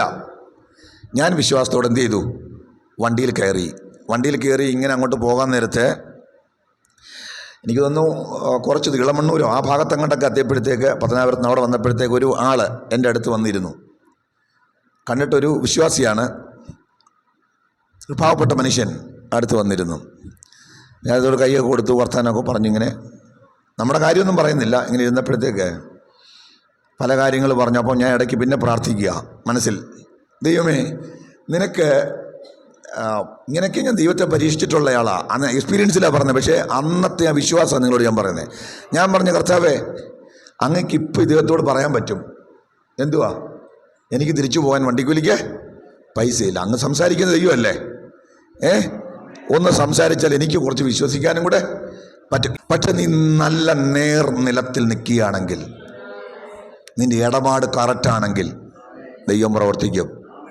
പറഞ്ഞില്ലേ വെച്ചാ ദൈവം പറഞ്ഞു, നാളെ ഞാൻ അങ്ങോട്ട് എന്ത് ചെയ്യും, കമ്പിളി അങ്ങോട്ട് ഇടും, അതിനകം നനയണം, പുറം എന്ത് ചെയ്യാൻ പാടില്ല, നനയാൻ പാടില്ല. ദൈവം പറഞ്ഞു ഓക്കെ ആയിക്കോട്ടെ, എനിക്കിപ്പോൾ ഇച്ചിരി കമ്പിളി നനയ്ക്കുന്നതാണോ? ദൈവം നനച്ചു കാണിച്ചു. പിറ്റേ ദിവസം വീണ്ടും പറഞ്ഞു, എന്താണ്, കമ്പിളി ഉണങ്ങിയിരിക്കണം, നിലം മൊത്തവും. അതാണോ പാട്? ഞാൻ ചെയ്തു തരാം മോനെ. ദൈവം സർവശക്തനാണ്. പക്ഷെ ദൈവത്തെ പരീക്ഷിക്കരുത്. അതും കൂടെ ഞാൻ ദൂതായിട്ട് പറയുന്നു. ഞാൻ പറഞ്ഞത് അല്പവിശ്വാസികളും ആകരുത്. പക്ഷെ ഞാൻ വണ്ടിക്കകത്തിരുന്ന് ഈ മനുഷ്യനോട് ഞാൻ ഇങ്ങനെ ദൈവത്തോട് പ്രാർത്ഥിച്ചു, കർത്താവേ ദൈവം ഇന്ന് സംസാരിക്കുക ദൈവമാണെങ്കിൽ ഇദ്ദേഹം ഏതോ പാസ്റ്ററാണോ എന്തോ ആണെന്നൊക്കെ തോന്നുന്നു, ആത്മീയ കാര്യങ്ങളാണ് പറഞ്ഞുകൊണ്ടിരിക്കുന്നത്, ഇദ്ദേഹത്തോട് സംസാരിക്കാൻ പറ്റുമെന്നുണ്ടെങ്കിൽ എനിക്ക് തിരിച്ചു പോകാനുള്ള വണ്ടിക്കൂലി ഇദ്ദേഹം ഞാൻ ചോദിക്കാതെ തന്നെ, ഞാനിങ്ങനെ നോക്കുക, ഗിദെയോൻ ഇരുന്നത് പോലെ എന്ത് ചെയ്യുക, ചോദിക്കാതെ ഈ പുള്ളി കാശ് തരുമോ? അപ്പം ഇങ്ങനെ ഇരുന്നു. അപ്പം ദൈവത്തെ അന്ന് കുറ്റമൊന്നും പറയത്തില്ല കേട്ടോ. ഇന്ന് നമ്മൾ എന്ത് ചെയ്യും, നമ്മൾ ചോദിച്ച സമയത്ത് കിട്ടിയില്ലെങ്കിൽ ഇന്ന് ആളുകൾ കുറ്റം പറയും, ശരിയല്ലേ? ഇന്നത്തെ ഒരു പ്രശ്നം അതല്ലേ. ഞാനങ്ങ് ഉപവസിച്ചു, പ്രാർത്ഥിച്ചു, നടന്നു, എന്നിട്ടാ ദൈവത്തിന് ഇങ്ങോട്ട്, ദൈവം ഭയങ്കര കുറ്റക്കാരനായി, നീ അങ്ങ് വല്ലതും പിടികിട്ടുന്നുണ്ടോ? അന്ന് അങ്ങനൊന്നുമില്ല. ഞാൻ പറയും, ദൈവമേ അന്ന് അതാണ് ശരിയായ ദൈവശാസ്ത്രം, അങ്ങ് പരമാധികാരിയാ, അങ്ങയ്ക്ക് പറയാൻ പറ്റും, പറഞ്ഞില്ലേലും എനിക്കൊരു വിരോധമില്ല. പറഞ്ഞില്ല ഞാൻ എന്ത് ചെയ്യും, അവിടെ പോകും, തിരിച്ച് എന്ത് ചെയ്യും, വരാൻ പൈസ ഇല്ലാതാകുമ്പം അന്നേരം എന്ത് ചെയ്യാം, എന്തോ വേണമെന്ന് തീരുമാനിക്കും. ഇനി നീ കാശ് തന്നില്ല ഞാൻ അവിടെ കിടക്കും. അങ്ങനെയൊക്കെയാ. കാരണം വീട്ടിൽ പോയിട്ട് അത്യാവശ്യമൊന്നും ഭാര്യയില്ല, മക്കളില്ല, അല്ലേ? അപ്പം ഞാൻ ഇത് പറഞ്ഞിങ്ങനെ ഇരിക്കുക പ്രാർത്ഥിച്ചുകൊണ്ട്. അപ്പോൾ എന്നെ പഠിപ്പിച്ച കാര്യം ഞാൻ പറഞ്ഞു. ഞാൻ അവിടെ ചെന്ന് എനിക്ക് ഇറങ്ങാൻ അടൂരെത്താറായപ്പോഴത്തേക്ക് ഈ മനുഷ്യൻ എന്നോട് പറഞ്ഞു, അതിന് തൊട്ട് മുമ്പ് ഇറങ്ങുന്നതിന് മുമ്പ് എന്നോട് കുറച്ച് പൈസ എടുത്ത്, എത്രയാണെന്ന് ഞാൻ ഓർക്കുന്നില്ല കേട്ടോ, അതിൽ കൂടുതലുണ്ടായിരുന്നു, പൈസ എടുത്ത് തന്നിട്ട് പറഞ്ഞു, ദൈവം എന്നോട് പറഞ്ഞു നിങ്ങളുടെ കൈ തരണമെന്ന്. ഇറങ്ങിപ്പോയി. ഈ ദൈവത്തെയാണ് ഞാൻ സേവിക്കുന്നത്. ഇന്നവൻ പ്രാർത്ഥന കേൾക്കുന്നില്ലെങ്കിൽ അത് ദൈവത്തിൻ്റെ കുഴപ്പമല്ല, എൻ്റെ കുഴപ്പമാണെന്ന് എനിക്ക് നല്ലപോലെ അറിയാം.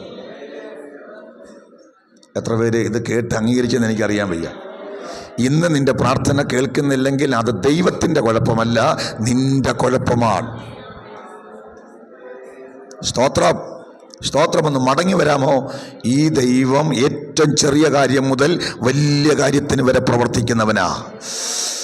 അവനൊന്നും അസാധ്യം. ഇതാണ് ഈ ബന്ധത്തിൻ്റെ വിഷയം. അപ്പം നിങ്ങൾക്ക് കൂട്ടുകാരെ പോലെ എന്ത് ചെയ്യാം, ഇപ്പം സംസാരിക്കാൻ ആവശ്യമുണ്ടെങ്കിൽ ഉടനെ എന്ത് ചെയ്യും, സഹോദരി അറിഞ്ഞായിരുന്ന വിഷയം, സഹോദരിയല്ല, പകരം ചെവിയോർത്ത് കേൾക്കാൻ ഒരുവനുണ്ട്, അവനുമായിട്ടുള്ള കമ്മ്യൂണിക്കേഷനാ. രാത്രിയുടെ യാമങ്ങളിൽ സംസാരിക്കുക, ചുമ്മാ പ്രാർത്ഥനയൊന്നുമല്ല. ഞങ്ങളെങ്ങനെയല്ല പഠിപ്പിച്ചത്. ഞാൻ ചുമ്മാ ഇരുന്നിങ്ങനെ ഇരുന്ന് സ്വോത്രം ആ പ്രാർത്ഥനയല്ല. എനിക്ക് പ്രാർത്ഥന ഞാൻ നടക്കും. ഇതൊക്കെ എൻ്റെ ചില ശീലങ്ങളാണ്. അല്ലാതെ ഓരോരുത്തർക്കും ഓരോ രീതിയാണ്. ശരിയാണോ? ചിലർക്ക് ഇങ്ങനെ ഒരിടത്ത് തന്നെ ഇരുന്ന് ഇങ്ങനെ ഞാൻ വണ്ടി എടുത്തുകൊണ്ട് പോകുമായിരുന്നു നേരത്തെ. പ്രാർത്ഥിക്കാൻ തോന്നി എന്ത് ചെയ്യും? സ്തോത്രം. പിടികിട്ടിയോ? എങ്ങനെയാണെങ്കിലും ഈ ബന്ധത്തിലേക്ക് വന്നാൽ ദൈവം നിന്നെ നടത്തും. ഒറ്റ കാര്യം, ജഡം ഈ ദിവസങ്ങളിൽ തകരണം വെച്ചാ വിശ്വാസം വളരണം. പ്രൈസലോ. അങ്ങനെയാണെങ്കിൽ ആമൻ ഏത് അസാധ്യമായ കാര്യങ്ങളും നടക്കും. സ്തോത്രം. യേശു പറഞ്ഞു, പക്ഷെ ഒരു കാര്യം, അത് നടന്നില്ലെങ്കിൽ നിങ്ങളിങ്ങനെ പരാജയപ്പെട്ടാൽ കർത്താവ് പറയുക, വേദനയോടെ പറയുക, അവിശ്വാസവും കോട്ടവുമുള്ള തലമുറയെ ഞാൻ എത്രത്തോളം നിങ്ങളുടെ കൂടെ ഇരിക്കും, ഞാൻ എത്രത്തോളം നിങ്ങളെ സഹിക്കും. ഇന്ന് പകൽ ആ കർത്താവിൻ്റെ ചോദ്യം നമ്മോടുള്ള ചോദ്യമാണ്. എല്ലാ കണ്ണുകളും അടയട്ടെ. ഇന്ന് രാത്രി ശാന്തമായിട്ടാണ് ഞാൻ ഈ വചനമൊക്കെ പറഞ്ഞത്. ആമേൻ. ഇന്ന് രാത്രി പരിശുദ്ധാത്മാവ് വ്യക്തിപരമായി നിങ്ങളോട് സംസാരിക്കുന്നു, ശാന്തമായി നിങ്ങളോട് ഇടപെടുകയാ. ഈ ദൈവവുമായി വ്യക്തിപരമായ ഒരു ബന്ധമുണ്ടാക്കണം. രാത്രിയുടെ യാമങ്ങളിൽ എഴുന്നേൽക്കണം. ഹല്ലേലൂയ. ആരും നിന്റെ ശബ്ദം കേൾക്കണ്ട, ആരും നിന്റെ വാക്ക് കേൾക്കണ്ട. നിനക്ക് ദൈവത്തോട് സംസാരിക്കാം, ദൈവത്തോട് ഇടപെടാം, ദൈവത്തോട് മിണ്ടാം, പറയാം, കരയാം, പരിഭവങ്ങൾ പറയാം, ചോദിക്കാം. അപ്പാ, ഇന്ന് പകൽക്കാലം, ഇന്ന് രാത്രിയുടെ യാമത്തിൽ ഞാൻ നിന്റെ മുഖത്തേക്ക് നോക്കുകയാ. എന്നോടൊന്ന് സംസാരിക്കണേ അപ്പാ. എൻ്റെ വിശ്വാസം ഒന്ന് വർദ്ധിപ്പിക്കണേ അപ്പാ. എൻ്റെ ജഡത്തിന്റെ മേഖലകളെ ഒന്ന് തകർക്കണമേ കർത്താവേ. എന്നിൽ ആത്മമണ്ഡലത്തിൽ ജീവിക്കുക, അസാധ്യങ്ങളെ സാധ്യമാക്കാൻ, എൻ്റെ മുമ്പിൽ വെല്ലുവിളിയായി നിൽക്കുന്ന കാര്യങ്ങള്, തടസ്സമായി നിൽക്കുന്ന കാര്യങ്ങളെ ആത്മാവിൽ ജയിക്കാൻ. ജീസസ്. നമുക്ക് പ്രാർത്ഥിക്കാം. നമ്മുടെ എല്ലാം ആത്മജീവിതം അങ്ങനെ വളരുവാൻ പരിശുദ്ധാത്മാവ് ഇടയാക്കട്ടെ എന്ന് പ്രാർത്ഥിച്ചുകൊണ്ട് വാക്കുകളെ ചുരുക്കുന്നു. കർത്താവ് നിങ്ങളെ അനുഗ്രഹിക്കട്ടെ.